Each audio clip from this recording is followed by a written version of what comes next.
Here's your lesson on solving two-step equations. If you look up at the top, it kind of gives you some basic examples, some basic information about what you need to do.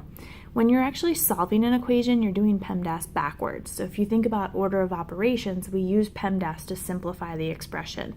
We're basically taking an expression and trying to undo it and work our way backwards to get that variable by itself. Remember, letters are loners. In order to do that, we follow PEMDAS backwards, which becomes SADMEP. The other year, I had a couple students who decided to come up with a fun little saying to go with it, and they came up with scary armadillos definitely make elephants pee, which reminds you to do subtraction or addition first, simplify, and then undo multiplication or division, simplify, and then go back and check your answer. I'm going to break this down. I'm going to use some colors here today. So the first thing that we're looking for is SADMEP, scary armadillos, so addition or subtraction. Here's where my letter is. That's the side that I want to focus on right now. I do see addition and I see a plus 11. So we're going to go ahead and trap that. I have a tendency to call it the armadillo, going back to this saying.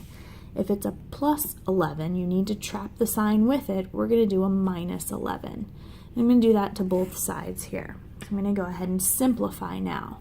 A positive 11 and a negative 11. We talked about this the other day. It cancels out. It gives us 0. So over here, we just have 4g. Over here, 23 minus 11, that's just 12. Here, we undid subtraction or addition. We're now looking for multiplication or division.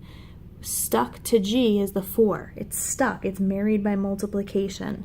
To undo it, we need to divide. Don't forget we're using the fraction bar, and what we do to one side, we do to the other. Divide by 4, this gives us that 1g, which is what we're looking for. G equals 12 divided by 4 is 3. We're going to be kind of picky about the way that you lay these out because things are only going to get more complicated from here.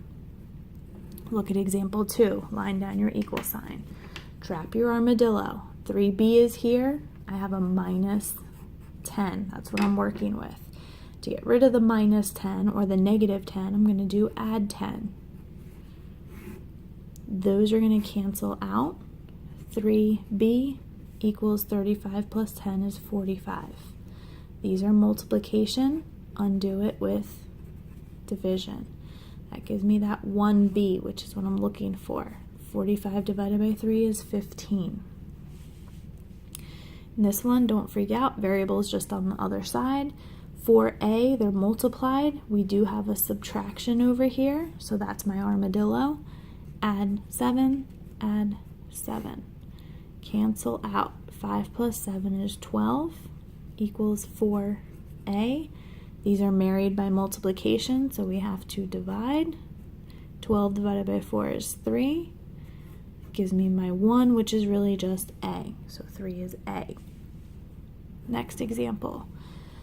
Over here, we do have subtraction. There's my d, but this minus is going to go with what's after it. So right now I'm working with a 13. Since he's out front, we can automatically assume, since there's no other sign, that he's a positive. To move him, we need to have a minus 13.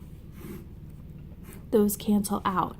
Biggest issue happens here. This is a negative 3d now. Bring down the negative sign. Don't forget about it. Over here, a negative 8 and a negative 13, you have a negative 21. These are still multiplied. So we need to divide by whatever's stuck to d. Since it is a negative 3, we divide by a negative 3. We have to use the same number or else they won't cancel correctly. What we do to one side, do to the other. So d equals 7. This next example, drop a line. Again, we have this plus b is here. We don't want to deal with this. We want to work with the 28. We can assume, since it's out front and there's no other sign, that it's a positive. So we're going to do a minus 28. Do it to both sides. That line across is showing me you're going to simplify and clean things up before you go further. Since this is a positive, I'm not even going to write that. I'm just going to write b divided by 26, and 30 minus 28 is 2.